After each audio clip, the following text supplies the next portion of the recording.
জগৎ মাতা দেউলে নমস্কার মহাকালী কালীকে বাপ নাখিনি দণ্ড হস্তে মন্দ হস্তে কালী কালী মা নমস্কার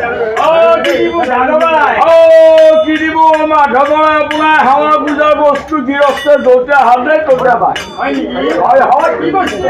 এই বছৰ প্ৰবন্ধে আপোনাৰ চৰে এপাহি ফুল দিম না সামচিয়াই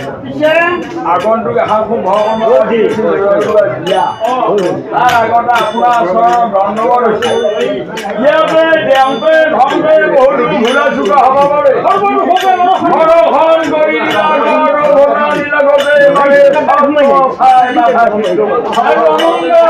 কৰি সুমংগল বিধান কৰি গৰু ধান ধন বেপাৰ বিদ্যাত গতি কৰি জয় অগ্নি হৈ মহামহাভাৰৰ পৰা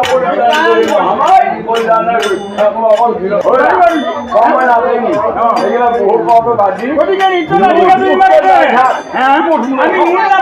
আৰম্ভ কৰি বুঢ়া মহাই খুব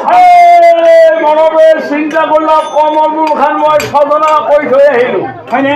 কিন্তু দুনাই মই যাবা নহ'ল গতিকে মই আজি এবাৰ কমলখন চাই ভাল লাগে এতিয়া মোৰ বাৰু বিষয়টো ক'ত আছে ভাৰতক কলা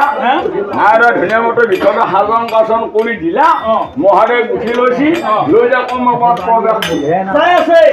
মহাদেৱ যাই আছে যাই যাই দেখা পাবলগীয়া কিছুমান পশুবিলাক আৰু সৰোবৰত ৰাজা হংসবিলাক জোৰে জোৰে চিংগুল এটাও নাই সেই বাবুগিলা তিনিগিলা বাইকৰ লৈ যাওঁ আজি জোৰে জোৰে ঘূৰি আছে হৰিণ বহুগিলা পালে পালে জোৰে জোৰে হয় হস্তিগিলা পালে পালে জোৰে জোৰে ইমানগিলা জীৱ জন্তু পশু পক্ষী আছে কমল বনৰ ভিতৰত দেখা পাই মহাদেৱৰ মনটো বেয়া লাগে মহে অকলশৰীয়া হ'ব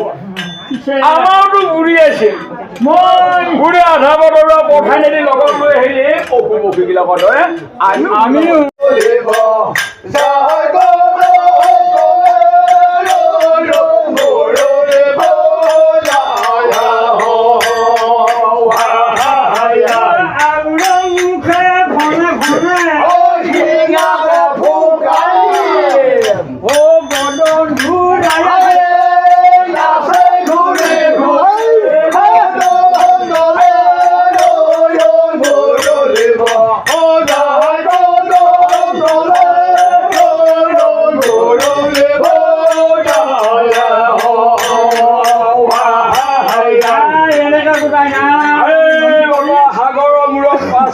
এখন ঘৰে বেদ চৰ্চা আছে এখন মুখেদি অশ্লীল বাক্য কৰি কৈছি আৰু এখন মুখেদি ভংগী ভংগী কৈছি আৰু এখন মুখেদি মুঠৰ কিন্তু শুকাব লাগছে